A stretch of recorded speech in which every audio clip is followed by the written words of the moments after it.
Kemudian syarat, sekarang syaratnya wali kayak apa? Tadi kita bicara syaratnya nikah. Sekarang syarat wali. Syarat wali itu yang pertama, wali itu harus mukallaf, harus baligh. Jadi kan kita bicara nanti wali itu yang pertama dari ke atas. Ayah, kakek. Kemudian nggak punya ayah, nggak punya kakek. Lari ke bawah, anak. Kalau punya anak. Berarti kan janda tetap ada walinya. Anaknya jadi walinya.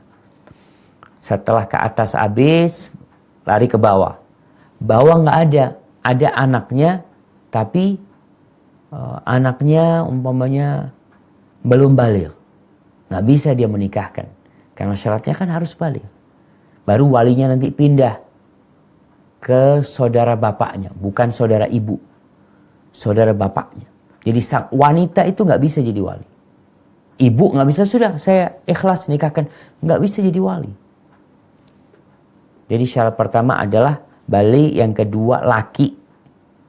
Harus laki. Ini ulama jelaskan bahwasanya laki ini lawannya perempuan dan lawannya bencong. Nggak bisa bencong nikahkan, nggak bisa. Harus laki. Walinya kalau ada dia punya anak bencong, na'udzubillah, atau punya paman bencong, nggak bisa dia menikahkan.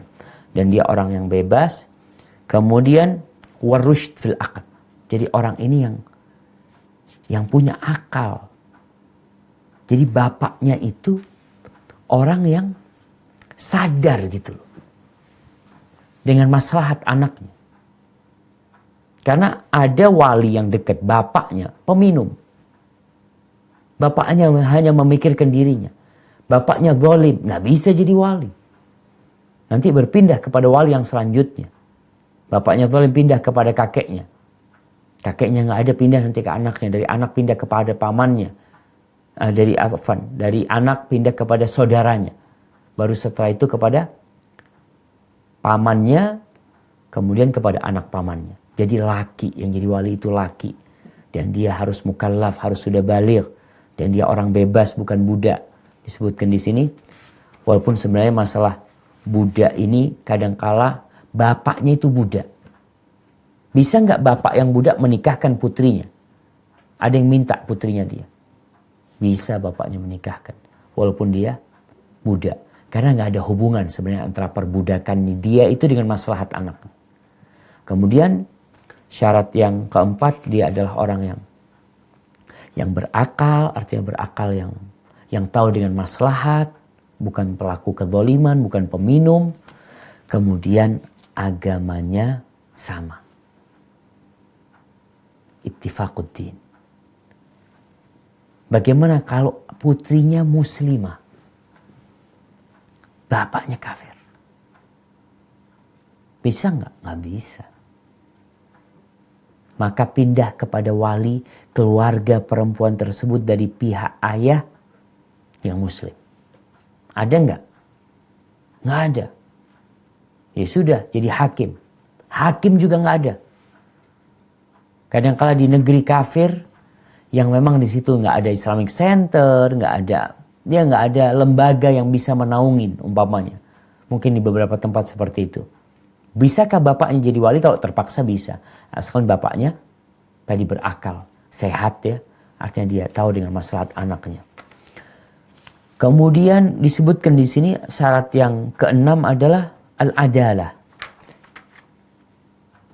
Kalau masalah kesadaran dan masalah akad itu, dia tahu dengan syarat pernikahan, bagaimana melaksanakan pernikahan tersebut. Adapun syarat yang keenam, dia adalah orang yang adil. Orang yang adil ini disebutkan dia yang lurus dalam agama. Orang ini agamis, orangnya sholat, melaksanakan kewajiban-kewajiban sebagai hamba Allah. Kalau orang itu tidak adil, artinya bukan orang baik. Dia nggak sholat bapaknya. Atau bapaknya nggak sholat, dukun lagi umpamanya. Lakukan tindakan-tindakan yang tidak benar, maka dilihat. Dipindahkan wilayahnya, yang menjadi wali adalah orang-orang yang baik dari pihak keluarga, sesuai dengan aturan yang tadi disebutkan. Kemudian disebutkan wala tuzawwijul mar'atu nafsaha, perempuan tidak boleh menikahkan dirinya sendiri.